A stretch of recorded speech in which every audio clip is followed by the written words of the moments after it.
কে? ওরে বাবা রে, আর তুলো কই? এখানে তো তুলো নেই। এখানে আছে ছোটু, কাঠবিড়ালি, কীর্তন, মিকি, চিন্টু।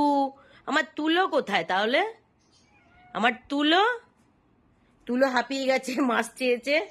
তুলো গিয়ে রেস্ট নিচ্ছে। তুলো জানে ঠান্ডা হয়, গরম আছে না। একমাত্র তুলো আমার বুদ্ধিমান, বাদ বাকি সব বোকা। দেখো আমি দিইনি, সব চলে গেছে, যেখানে দেবো চলে গেছে আগে থেকে। দিচ্ছি, দাঁড়াও। আসো আসো আসো, আছো, আসো আসো আসো আসো আসো আসো, দেবো। চলো চলো চলো চলো চলো চলো চলো, ওখানে চলো।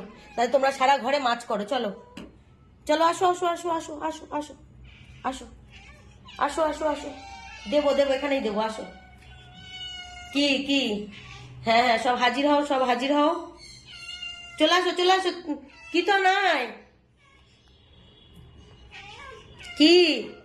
দাঁড়াও, দেবো তো। গরম গরম দিলে তোমরা তো ছ্যাঁকা খাবে। কে কে চিল্লাচ্ছে আবার এখানে আমার পায়ের কাছে? কে চিল্লাচ্ছে? সব দিয়ে দিয়েছি। ঘরে দিলে সারা ঘরে এই মাছগুলো নিয়ে নিয়ে টানাটানি করে। এই যে এখানেই দিয়ে দিয়েছি।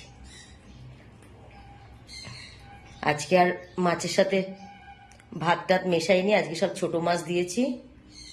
ওই জন্য আজকে আর ভাত দিইনি, শুধু মাছটাই বয়েল করে দিলাম।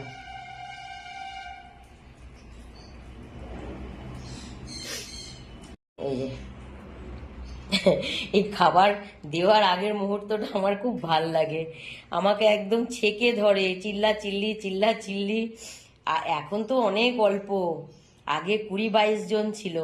এইরকম যখন আমি খাবার রেডি করতাম তখন ওরা এরকম করতো, মানে আরো ছেকে ধরতো। এখন তো মোটে 6 জন।